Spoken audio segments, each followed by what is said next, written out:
مولاي صل وسلم دائما أبدا على حبيبك خير الخلق كلهم مولاي صل وسلم دائما أبدا على حبيبك.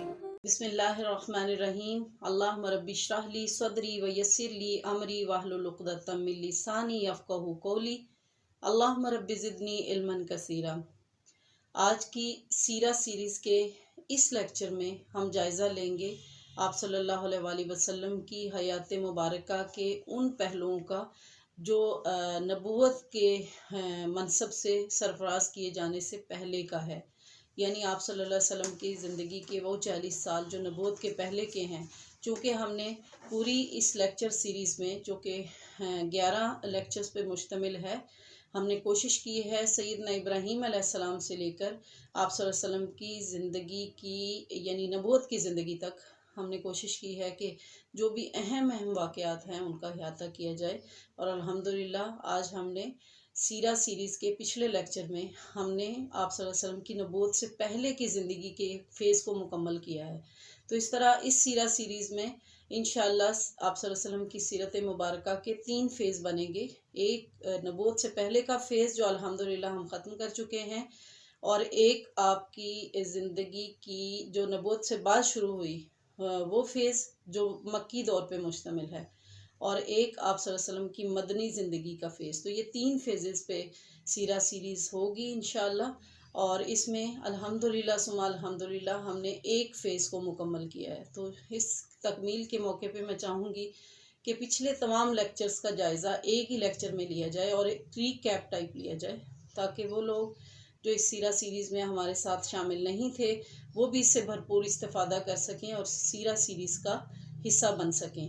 تو ہم نے ذکر کیا تھا حضرت ابراہیم علیہ السلام کے زمانے سے کہ حضرت ابراہیم علیہ السلام عراق کے شہر میں پیدا ہوئے، مگر انہوں نے اپنی پیغمبرانہ سرگرمیوں کا مرکز فلسطین کو بنایا. اس کے بعد اللہ رب العزت نے انہیں اسماعیل علیہ السلام جیسا بیٹا عطا فرمایا. وہ اللہ کے حکم سے اپنی بیوی ہاجرہ اور اسماعیل کو بے آب و گیاہ صحرا میں چھوڑ آئے، جہاں پہ اب مکہ مکرمہ ہے. اور کچھ دنوں بعد حضرت اسماعیل علیہ السلام کو پیاس لگی اور وہ پیاس سے اپنی ایڑیاں زمین پر رگڑنے لگے، تو اللہ رب العزت نے پانی کا ایک چشمہ جاری فرمایا جس کو زمزم کہتے ہیں.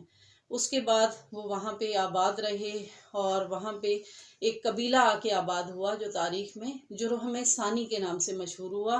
آپ اسی قبیلے میں پلے بڑھے اور آپ نے اسی قبیلے سے عربی زبان سیکھی. آپ کے والد محترم گاہے بگاہے آپ کے پاس آتے رہتے تھے، اور ایک دفعہ آپ کے والد محترم سیدنا ابراہیم علیہ السلام آپ کے پاس تشریف لائے، اور انہوں نے فرمایا کہ میں دیکھ رہا ہوں خواب میں کہ میں آپ کو یعنی حضرت اسماعیل علیہ السلام کو ذبح کر رہا ہوں. تو حضرت اسماعیل علیہ السلام نے عرض کیا کہ ابا جان کر گزریے جو آپ کو حکم ہوا ہے، ستاجدونی انشاءاللہ من الصابرین. تو وہ عظیم قربانی باپ اور بیٹے نے اللہ کی بارگاہ میں پیش کی کہ جس کی مثال عالم رہتی دنیا تک نہیں ملتی. اس سے آپ تفصیلات سے سب واقف ہیں، اگر آپ ڈیٹیل دیکھنا چاہتے ہیں تو آپ لیکچر دیکھ لیں. اس عظیم قربانی کے بعد حضرت ابراہیم علیہ السلام پھر چلے گئے. حضرت اسماعیل علیہ السلام اسی قبیلے میں پلے بڑھے، اور اسی قبیلے کے سردار مزاز بن عمر کی بیٹی سے ان کی شادی ہوئی. اللہ رب العزت نے انہیں اس سے 12 بیٹے عطا فرمائے، اور 12 بیٹوں سے 12 قبیلے بنے، اور 12 قبیلوں میں سے ایک قبیلہ قریش بھی تھا. اس دوران میں حضرت ابراہیم علیہ السلام ایک دفعہ پھر اپنے بیٹے اسماعیل علیہ السلام کے پاس آئے، تو اس وقت تیر گھڑ رہے تھے. دونوں باپ بیٹا نے مل کر خانہ کعبہ کی تعمیر کی، اور جب وہ خانہ کعبہ کی تعمیر کر رہے تھے تو حضرت ابراہیم علیہ السلام مقام ابراہیم پہ کھڑے تھے، ایک پتھر پہ کھڑے تھے، اور حضرت اسماعیل علیہ السلام انہیں اینٹیں اور گاڑا پکڑا رہے تھے. حضرت ابراہیم علیہ السلام خانہ کعبہ کی تعمیر کر رہے تھے، جس کا ذکر قرآن مجید میں بھی موجود ہے. وَإِذْ يَرْفَعُ إِبْرَاهِيمُ الْقَوَاعِدَ مِنَ الْبَيْتِ وَإِسْمَاعِيلُ ربنا تقبل منا انک انت السمیع العلیم۔ جب باپ بیٹا خانہ کعبہ کی دیواریں اٹھا رہے تھے تو وہ یہ دعا کر رہے تھے کہ اللہ رب العزت ہم سے یہ خدمت قبول فرما، اور بے شک تو سننے والا بھی ہے اور علم والا بھی ہے۔ اور وہ یہ دعا کر رہے تھے ربنا وابعث فیہم رسولا من انفسہم یتلو علیہم آیاتک ویعلمہم الکتاب والحکمہ ویزکیہم انک انت العزیز الحکیم۔ یعنی وہ یہ دعا کر رہے تھے کہ اللہ رب العزت ہم میں سے، ہماری نسل میں سے ایک پیغمبر مبعوث فرما جو ربنا وابعث فیہم رسولا من انفسہم، انہی میں سے ہو، یعنی بنی اسماعیل میں سے ہو، یتلو علیہم آیاتک، جو ان پہ تیری آیتیں پڑھ کے سنائے، وَيُعَلِّمُهُمُ الْكِتَابَ وَالْحِکْمَةَ، اور انہیں کتاب اور حکمت کی تعلیم دے، وَيُزَكِّيهِمْ، اور انہیں پاک صاف طاہر کرے۔ اور پھر فرمایا اللہ رب العزت نے ان کی یہ دعا قبول فرما لی، اور اس دعا کے بدلے میں جس پتھر پہ کھڑے ہو کے سیدنا ابراہیم علیہ السلام نے وہ دعا کی تھی وہ پتھر بھی محفوظ ہے، اور اس میں حضرت ابراہیم علیہ السلام کے قدموں کے نشان بھی محفوظ ہیں، جس کو آج ہم مقام ابراہیمی کہتے ہیں۔ اور اللہ رب العزت نے وہ دعا اس طرح سے قبول فرمائی کہ واقعی بنی اسماعیل میں سے آپ صلی اللہ علیہ وسلم کو مبعوث فرمایا۔ اس سے پہلے زیادہ تر انبیاء تو بنی اسرائیل میں سے تھے۔ اور جب باپ بیٹا خانہ کعبہ کی تعمیر سے فارغ ہوئے تو حضرت ابراہیم علیہ السلام پھر چلے گئے۔ حضرت اسماعیل علیہ السلام کے جو 12 بیٹے تھے ان سے 12 قبیلے بنے، 12 قبیلوں میں سے قبیلہ قریش تھا۔ اس لیے آپ صلی اللہ علیہ وسلم نے فرمایا کہ میں اللہ رب العزت نے حضرت ابراہیم علیہ السلام کی اولاد میں سے حضرت اسماعیل علیہ السلام کو چنا، اور حضرت اسماعیل علیہ السلام کی اولاد میں سے بنو کنانہ کو چنا، بنو کنانہ میں سے قریش کو چنا، قریش سے بنو ہاشم کو چنا، اور بنو ہاشم سے اللہ رب العزت نے میرا انتخاب کیا۔ پھر ہم نے ذکر کیا تھا آپ صلی اللہ علیہ وسلم کے پردادا ہاشم کا، جن کا اصل نام تو عمر تھا، مگر وہ اپنی سخاوت کی وجہ سے ہاشم کے نام سے مشہور ہو گئے تھے۔ اور پھر آپ کے دادا کا ذکر ہم نے کیا جن کا اصل نام شیبہ تھا، کیونکہ پیدائش کے وقت ان کے بالوں میں سفیدی تھی، ان کی والدہ نے ان کا نام شیبہ رکھا تھا، مگر تاریخ میں وہ عبد المطلب کے نام سے مشہور ہوئے۔ پھر آپ صلی اللہ علیہ وسلم کے والد محترم کا، چونکہ حضرت عبد المطلب نے یہ منت مانی تھی کہ اللہ رب العزت مجھے 10 بیٹے عطا فرمائے اور 10 اپنی جوانی کو پہنچے تو ان میں سے ایک بیٹے کو اللہ کی بارگاہ میں اللہ کے گھر پہ قربان کریں گے۔ جب وہ سب کے سب اللہ نے دعا قبول فرمائی، 10 بیٹے عطا فرمائے اور 10 کے 10 جوانی کو پہنچے تو قرآن اندازی کی گئی، قرآن عبداللہ کے نام نکلا۔ تو عبداللہ کے بدلے میں اللہ رب العزت نے 100 اونٹوں کی قربانی قبول کی، اور حضرت عبداللہ بہت زیادہ وجیح تھے، خوبصورت تھے۔ حضرت عبداللہ کا نکاح حضرت آمنہ بنت وہب سے ہوا، اور شادی کے کچھ روز بعد ہی ان کا انتقال ہو گیا 25 سال کی عمر میں۔ تو آپ صلی اللہ علیہ وسلم جب پیدا ہوئے تو یتیمی کی حالت میں پیدا ہوئے۔ آپ صلی اللہ علیہ وسلم کو رضاعت کے لیے یعنی دودھ پلانے کے لیے دایا حلیمہ سعدیہ کے سپرد کیا گیا۔ ان کے خاوند کے نام حارث تھا اور وہ قبیلہ بنو سعد سے تعلق رکھتی تھی۔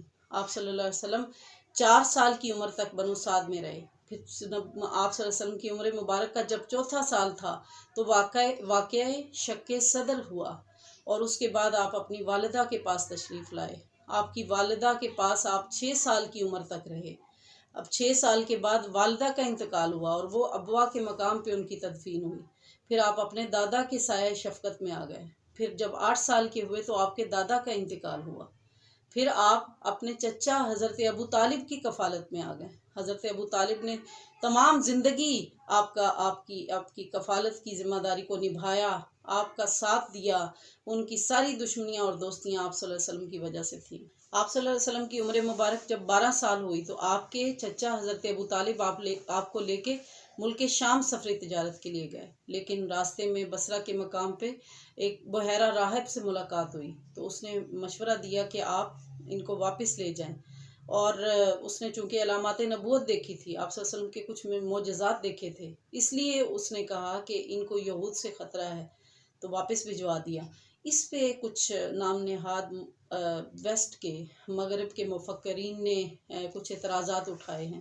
ایک تو انہوں نے آپ صلی اللہ علیہ وسلم کے معجزات کو، یعنی جو آپ صلی اللہ علیہ وسلم کے لیے درختوں کا جھکنا اور درختوں اور شجر و حجر کا آپ کو سجدہ کرنا اور آپ کو سلام کرنا، بادل کا آپ کے اوپر سایہ فگن ہونا، اس پہ انہوں نے اعتراض کیے ہیں۔ حالانکہ وہ حضرت عیسیٰ علیہ السلام پہ یقین رکھتے ہیں، حضرت عیسیٰ علیہ السلام کے فالورز ہیں، اور خود حضرت عیسیٰ علیہ السلام کو اللہ نے بے شمار معجزات عطا فرمائے۔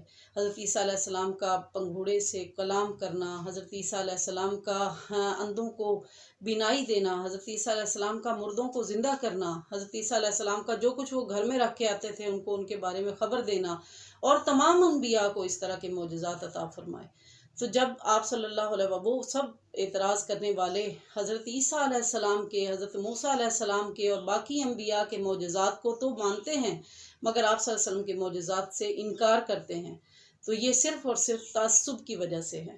پھر آپ صلی اللہ علیہ وآلہ وسلم جب بحیرہ راہب کے پاس کچھ لمحوں کے لیے رکے تو انہوں نے اس کو عیسائیت کی عظیم فتح قرار دیا، اور یہ کہا کہ یہ عیسائیت کی عظیم فتح ہے، کیونکہ ان کے مطابق آپ صلی اللہ علیہ وآلہ وسلم نے بحیرہ راہب سے وہ اسرار و رموز سیکھ لیے تھے کہ جس پہ آئندہ آ کے آپ نے انقلاب اسلامی کی بنیاد رکھی۔ یہ بھی بڑی مضحکہ خیز بات ہے کہ ایک 12 سال کا بچہ ایک چند لمحوں کی ملاقات سے بحیرہ راہب سے اتنی معلومات حاصل کر لیتا ہے کہ آج 1400 سال گزرنے کے بعد بھی اس کا دین اس طرح غالب ہے کہ 1 ارب سے زیادہ اس کے دین کے فالورز ہیں، اور 1400 سال گزرنے کے بعد بھی اس کی پرسنالٹی اتنی جاذب ہے کہ کوئی بھی اس کے سحر سے انکار نہیں کر سکتا۔